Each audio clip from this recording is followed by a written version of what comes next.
أعوذ بالله من الشيطان الرجيم. بسم الله الرحمن الرحيم.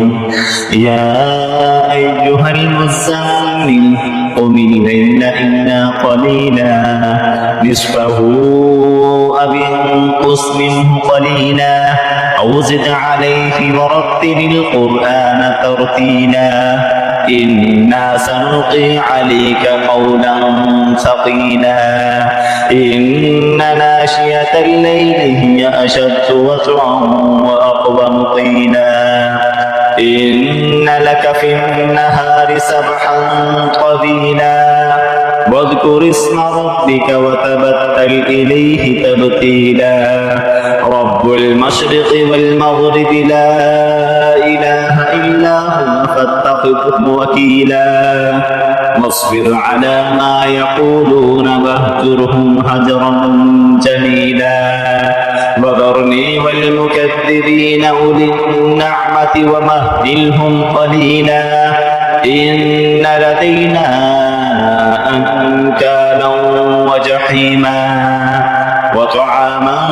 ذا غصة وعذابا أليما يوم ترجف الأرض والجبال وكانت الجبال كثيبا مهيلا إنا أرسلنا إليكم رسولا شاهدا عليكم كما أرسلنا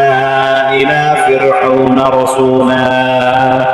فعصى فرعون الرسول فأخذناه أخذا وبيلا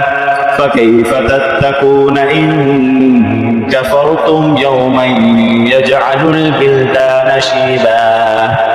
السماء منفطر به كان وعده مفعولا إن هذه تذكرة فمن شاء اتخذ إلى ربه سبيلا إن ربك يعلم أنك تقوم أدنى من ثلثي الليل ونصفه وثلثه وطائفة من الذين معك والله يقدر الليل والنهار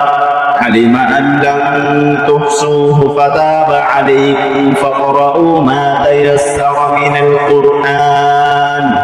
علم أن سيكون منكم مرضى وآخرون يضربون في الأرض يبتغون من فضل الله وآخرون يقاتلون في سبيل الله فاقرؤوا ما تيسر منه وأقيموا الصلاة وآتوا الزكاة وأقرضوا الله قرضا حسنا وما تقدموا لأنفسكم من خير تجدوه عند الله هو خيرا وأعظم أجرا واستغفروا الله